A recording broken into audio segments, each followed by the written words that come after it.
साल उन्हें ही पहनते वह ऊब चुकी थी। कुछ साड़ियाँ जो समारोहों के लिए खरीदी गई थीं, पर हर कपड़ा हर मौके पर खिलता थोड़े ही है। साड़ी ऐसी हो जो अवसर विशेष के अनुकूल हो और उसकी सौम्य सोबर इमेज भी बनाए रखे। कपड़ों को उलट पलट करते हुए उत्तरा को निशी बेहतर याद हो आई। वह होती तो क्या उसे इतना सोचना पड़ता। वह तो पता नहीं कब से मुनासिब सी साड़ी, मैचिंग चूड़ियाँ, पर्स, चप्पलें सब कुछ निकाल कर रख चुकी होती। उसके रहते मजाल थी कि मम्मी उल्टा सीधा पहनकर या बेतरतीबी से बाल लपेटकर बाहर चली जाए। कपड़े ही नहीं, उसका तो घर की हर समस्या पर अधिकार था। कोई भी काम उस पर छोड़कर निश्चिंत हुआ जा सकता था। उसके रहते घर कैसा भरा भरा सा लगता था, इस तरह द्वीपों में बटा हुआ नहीं था। उत्तरा को पीएचडी मिली थी तब निशी मुश्किल से 16 की रही होगी। स्टाफ मेंबर्स पार्टी के लिए इसरार कर रहे थे। उत्तरा ने सोचा वहीं कैंटीन में कुछ खिला पिला देंगी, पर निशी अड़ गई। कॉलेज में क्यों मम्मी, क्या तुम्हारा घर नहीं है? और पार्टी का सारा प्रबंध उसने अकेले ही किया। खाना तो खैर बनवाया गया था, पर प्लेटें, चम्मच, नैपकिन्स, बर्फ, यहाँ तक कि पान सुपारी और जर्दे की व्यवस्था भी उसने इतनी सुघड़ता से की थी कि सब चकित रह गए। लोग अब फिर पार्टी मांग रहे हैं, पर अब उत्तरा की हिम्मत टूट गई है। यूँ कहने को तो घर में आशु भी है, पर आशु, उसने आवाज़ दी, पर जैसा कि वह जानती थी कोई जवाब नहीं आया। आजकल तो वह बस अपने पापा के आसपास ही मंडराया करती है। निशी भी थी तो आशु उसके साथ लगी रहती थी। उसकी शादी क्या हुई, दोनों ही लड़कियां हाथ से निकल गईं। आशु, इस बार आवाज़ थोड़ी ऊंची थी और तल्ख भी। क्या है मम्मी? मूर्तिमान बेजारी बनकर आशु सामने आकर खड़ी हो गई। उसके लहजे से उत्तरा का पारा चढ़ गया।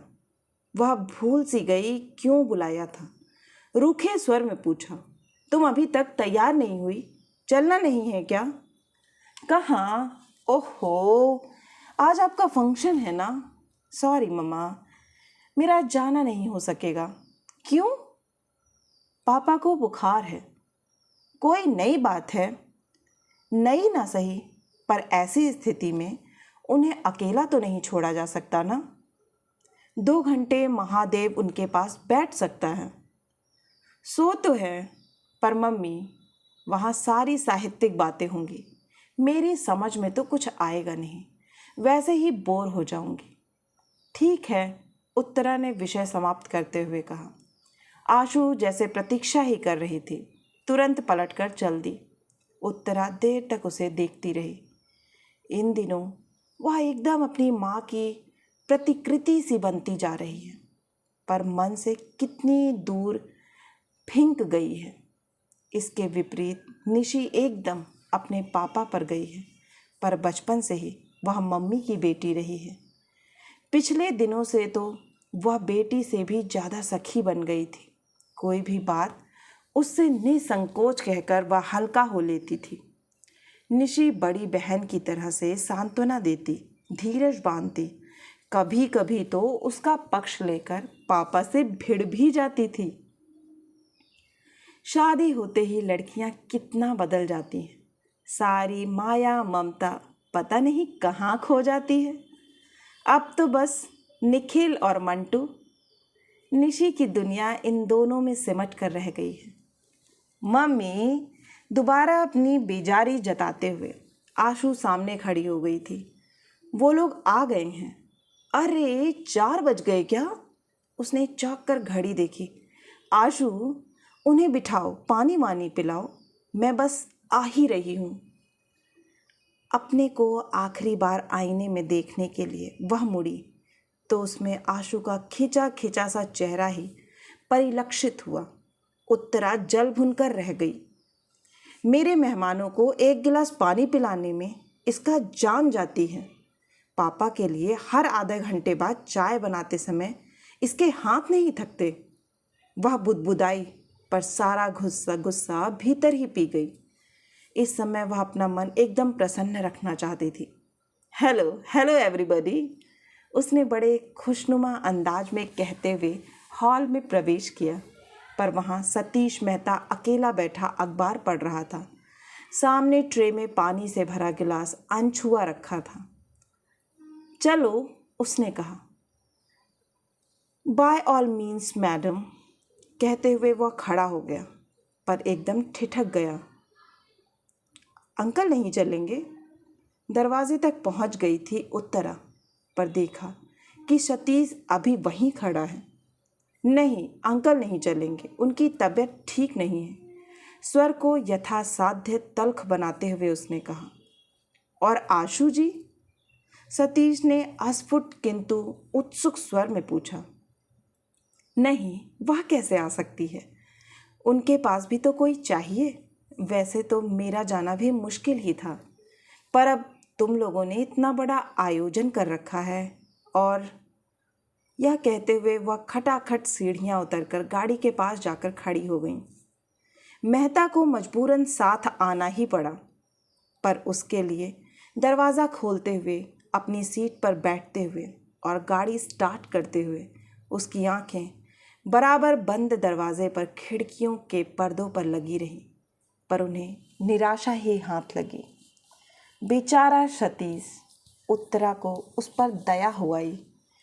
बेचारा जान छिड़कता है आशु पर वह लड़की है कि 1 मिनट पापा को आंखों की ओट नहीं करना चाहती। साथ नहीं आई ना सही, पर गुड लक कहने दरवाजे तक तो आ ही सकती थी। गुस्सा तो उसके पापा पर आता है। ऐसे नाजुक मिजाज हैं कि हर पल किसी का आंचल थामे रहना चाहते हैं। 5 बहनों में अकेले भाई हैं। खूब लाड प्यार पाया है।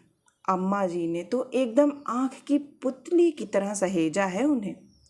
तभी तो यथार्थ की धरती पर पैर रखते ही उनका दम फूल जाता है। जिस बीमारी का आशु इतना हवा बना रही है, उसकी नब्ज निशी ने खूब पकड़ ली थी। कुछ नहीं मम्मी, यह सब जॉब सिकनेस है, जिम्मेदारियों से भागने के बहाने हैं। इन्हें सारे झंझटों से मुक्ति दे दीजिए, फिर देखिए इन्हें कुछ नहीं होगा। बात एकदम सही थी। चाहे बिजली का बिल भरना हो या हाउस टैक्स, बच्चों का एडमिशन करवाना हो या खेत से गेहूं लदवाना हो, गिरीश को कल्पना से ही बुखार होने लगता है। बुखार ना आता तो पीठ अकड़ जाती या सिर दर्द से फटने लगता। बच्चों की हारी बीमारी में भी कभी उनका सहारा ना मिला। निशी की सगाई के समय तो वे अस्पताल में ही भर्ती थे। बच्चों की दादी जब तक रहीं, बेटे की बीमारी में घर सिर पर उठा लेती। उनकी इस हाय तौबा में मूल प्रश्न जाने कहाँ बिला जाता। बहू को बार बार कोसती।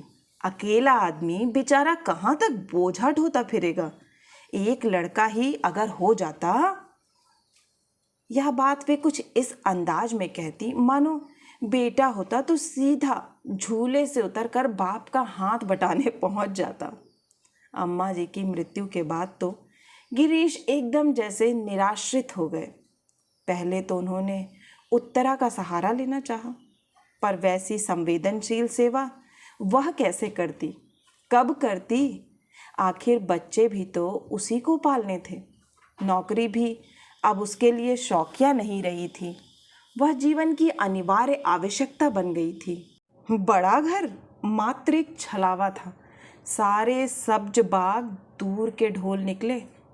वकालत की एक तख्ती जरूर टंग रही थी दरवाजे पर, ताकि कोई यह ना कहे कि निठल्ले हैं, बीवी की कमाई खाते हैं। शेष तो बस उत्तरा ही जानती है या उसका ईश्वर। पत्नी से निराश होकर अब उन्होंने आशु का दामन थाम लिया है। उन्हें इस बात का एहसास नहीं है कि इस तरह वे लड़की को तबाह कर रहे हैं। पता नहीं कैसे उसके मन में यह भय बैठ गया है कि उसकी शादी होते ही पापा एकदम अकेले पड़ जाएंगे। अकेलापन क्या इतना भयानक होता है? आखिर उत्तरा भी तो जी रही है। वह तो बरसों से भीड़ के बीच अकेलापन झेल रही है। उसने तो कभी शिकायत नहीं की। मैडम, वह जैसे हड़बड़ाकर तंद्रा से जागी। गाड़ी मछली की तरह फिसलती हुई कब कॉलेज पहुंच गई उसे पता ही नहीं चला। पोर्च में उसके कुछ कनिष्ठ सहयोगी और विभाग के छात्र छात्राएं स्वागत के लिए खड़े थे। गाड़ी से उतरते समय उसकी मनः स्थिति बड़ी अजीब सी थी। अपने ही कॉलेज में इस तरह मेहमान बनकर आना उसे अटपटा लग रहा था। वह तो बार बार मना करती रही पर बच्चे नहीं माने। उसका गौरव, उसका सम्मान जैसे सबका हो गया था। इससे वे कैसे व्यर्थ होने देते? यह सब कुछ इतना अनपेक्षित था कि उत्तरा स्वयं हैरान रह गई थी।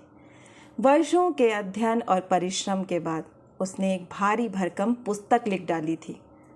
भारतीय नारी की सामाजिक चेतना, उदय और विकास। बड़ी मुश्किल से वह प्रकाश जुटा पाई थी। उसने उस समय बस यही आशा की थी कि शिक्षा मंत्रालय द्वारा खरीद ली गई तो पुस्तक कॉलेज के पुस्तकालयों में पहुंच जाएगी। 4 लोग इसे पढ़ेंगे तो उसका श्रम सार्थक हो जाएगा।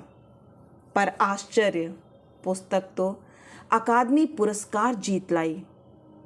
उसे तो सुनकर कानों पर विश्वास ही नहीं आया था। उसके छात्र जगत में तो आनंद की लहर दौड़ गई थी। पुरस्कार समारोह तो राजधानी में अगले महीने होना था, पर उन लोगों ने कॉलेज में उससे पहले ही एक सम्मान समारोह आयोजित कर डाला।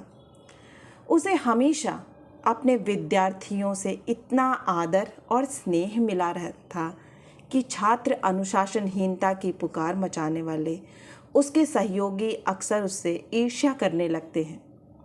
फैकल्टी का वह छोटा सा हॉल बड़े कलात्मक ढंग से सजाया गया था। हॉल में प्रवेश करते ही स्वयं प्राचार्य ने उठकर उसका स्वागत किया तो वह संकोच से गड़ ही गई। उसे पहले तो फूल मालाओं से लाद दिया गया, फिर भाषणों का दौर प्रारंभ हुआ। छात्र तो उसकी इस उपलब्धि पर गदगद थे ही, पर कुछ सहकर्मियों ने भी जब उसकी प्रशंसा के पुल बांध दिए तो उसे सुखद आश्चर्य हुआ। प्राचार्य महोदय ने भी 2 शब्द बोले। उत्तरा के कारण उनका यह कस्बाई कॉलेज देश के नक्शे पर आ गया था। प्रमुख अतिथि थे जिलाधीश महोदय।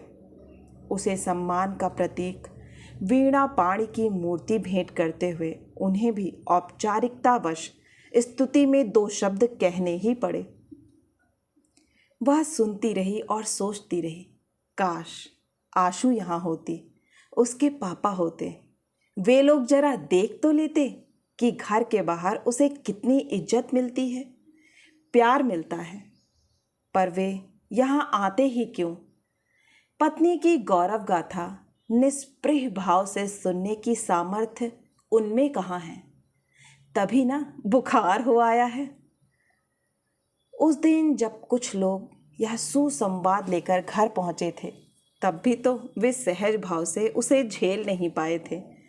कैसी रोनी सी आवाज़ में बोले थे, भाई हमने तो उन्हें पूरी स्वतंत्रता दे रखी है।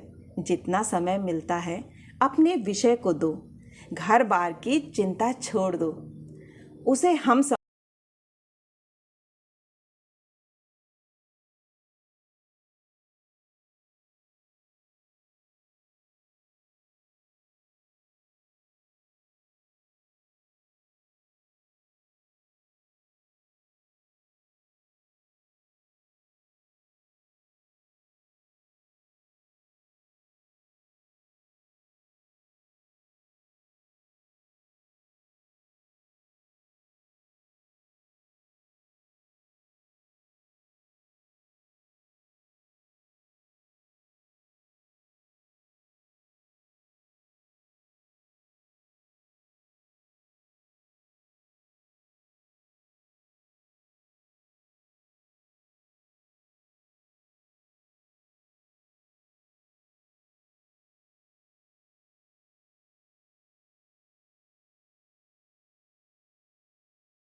जुड़ना ना भूलें और चैनल को सब्सक्राइब करें। फिर मिलती हूँ एक नई कहानी या कविता के साथ। तब तक के लिए आप सभी का सुनने के लिए बहुत बहुत धन्यवाद।